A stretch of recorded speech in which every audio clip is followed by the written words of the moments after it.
Mini review! Barnstorming was a 1982 release by Activision for the Atari 2600.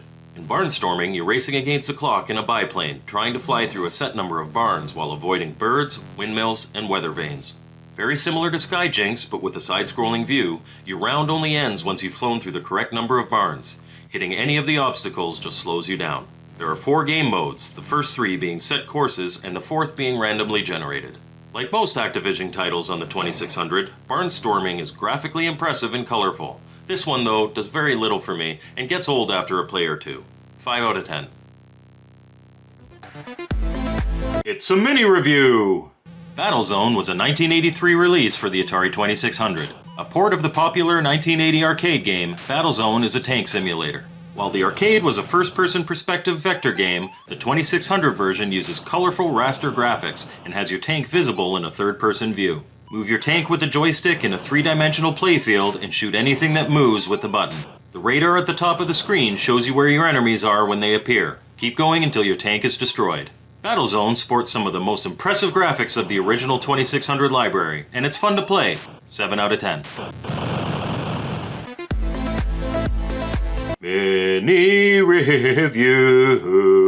E.T. was a 1982 release for the Atari 2600. In E.T., you play as the extraterrestrial himself, trying to find 3 pieces of your phone to call home. The game is divided into 6 screens that represent different environments from the film, and the phone pieces can be found in pits that are scattered throughout. The game has you constantly dropping into these pits, whether you mean to or not, and then levitating out of them. While you're searching for your objective, there's a scientist and an FBI agent that you'll have to avoid. The scientist captures you for observation, and the FBI agent will steal a piece of your telephone. Every action you make will drain your energy, which can be recharged by picking up Reese's Pieces. Get all 3 pieces of your telephone and make the phone call in the right area, then move to your starting screen and await pickup. Often referred to as the worst video game of all time by people who clearly need to play more video games, it's not good, but at least it's playable. 2 out of 10.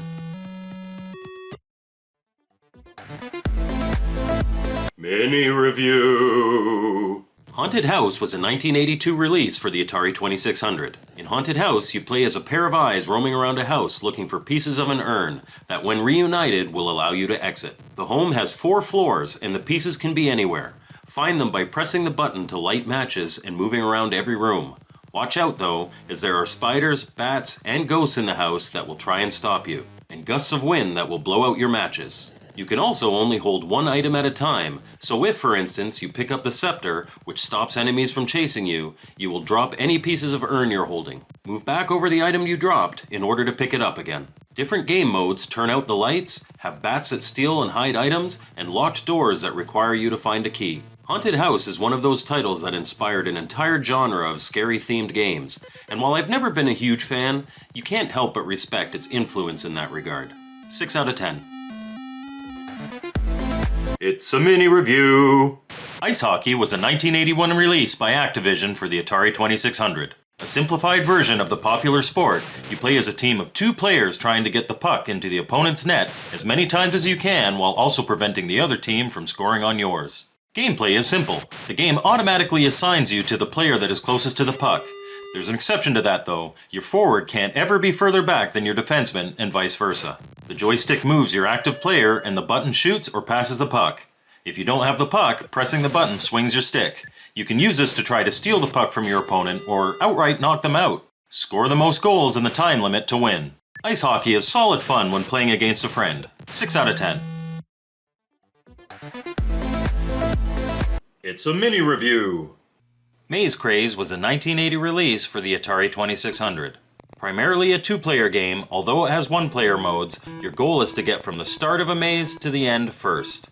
And in most variations, without being hit by robbers roaming the maze. Although this is a really basic game visually, it's full of gameplay options including a capture mode where you have to get more robbers than your opponent, and variations where sections of the maze are hidden. It even has a blockade mode where you can put up fake walls to confuse your opponent. An early release, Maze Craze packs a surprising amount of fun for such a simple game, especially with 2 players. 6 out of 10.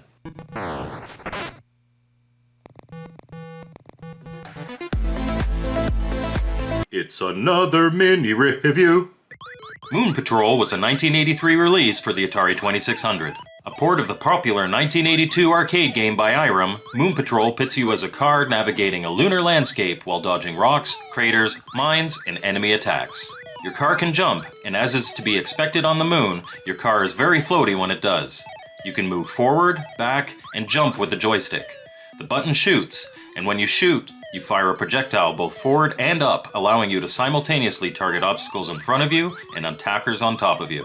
Make sure your difficulty switch is set to A to hear the rocking Moon Patrol music, and play to get as far as you can through the course. Moon Patrol was a personal favorite of mine as a kid, and the music adds a touch that most games on the 2600 don't have. Lots of fun.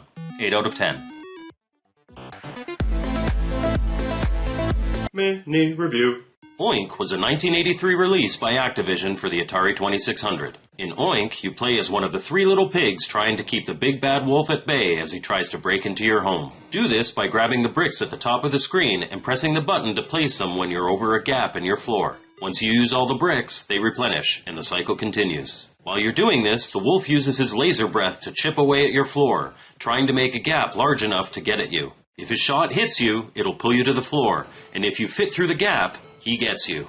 Oink can be stressful as you race against your inevitable fate, but it's fun, especially if you play in two-player mode where one person can play as the wolf. 7 out of 10.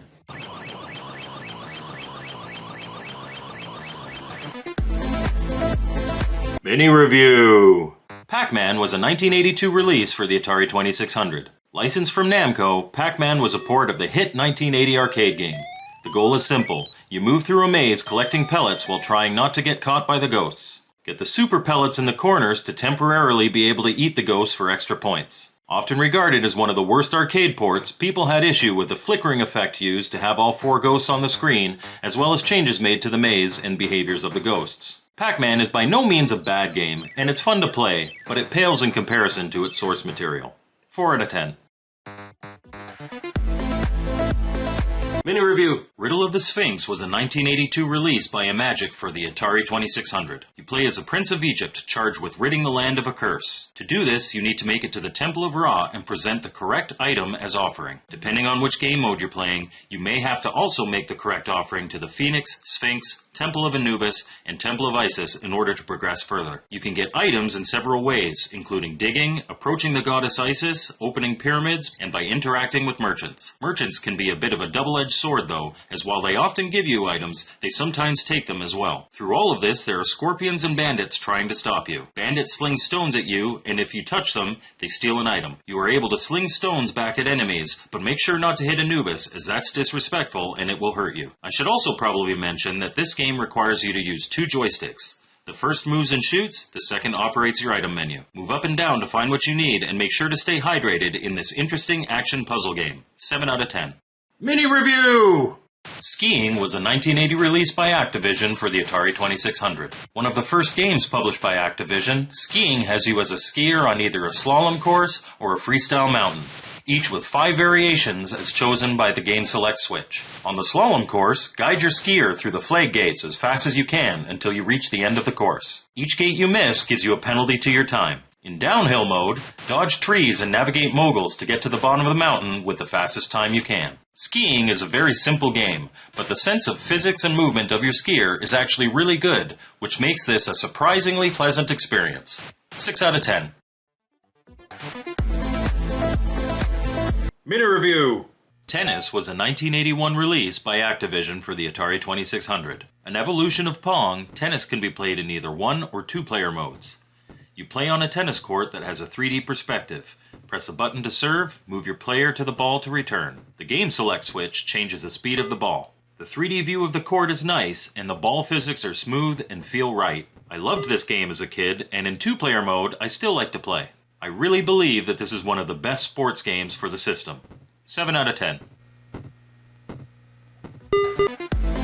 Mini Review. Yars Revenge was a 1982 release for the Atari 2600. Classic by Howard Scott Warshaw, Yars Revenge has you playing as a Yar, a race of fly creatures, in its battle with the evil Coateel. The goal of the game is to destroy the Coateel, which is shielded by a barrier. Shoot the barrier to break it down. Once you get a large enough gap in the shield, touch the Coateel to engage your Zorlon cannon. Guide the cannon with your Yar, pressing the button to fire it. Make sure to move your Yar out of the way once you fire though.